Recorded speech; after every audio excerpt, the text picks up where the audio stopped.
बर आता मस्करी बास करा आणि आपला 8वीचा वर्ग कुठे आहे ते शोधा. मला वाटतं 9वीचा वर्ग शोधू म्हणजे 8वीचा लगेच सापडेल. अगं पल्लू, त्यापेक्षा 8वीचा वर्ग शोधणं सोपं नाही का? जरा डोक्याला बी पावडर लावून येत म्हणा. बर चला तुम्ही पोरी तिकडनं जावा आणि आपण इकडनं जाऊ. चला. हो, पण 8वीचे 4 वर्ग आहेत माहित आहे ना, अ ब क आणि ड. अय्या एवढं? हो, इथं प्रत्येक इयत्तेला तुकडा असतात. आपल्यासारखे अजून मी पोरं इथं बाहेर गावावरून येतात, त्यामुळे इथली पटसंख्या बी जास्त आहे. आणि आपल्या गावचा सगळा पट 8वी ड मध्ये असतो.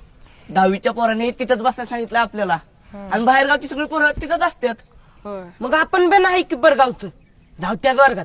आणि तुम्हाला माहित आहे का 8वी मधली पोरं हुशार असतात आणि ड मधली मागंडे तुझ्यासारखी नापास होता पास झालेली. बरं असू दे, चला. चला शोधू. चला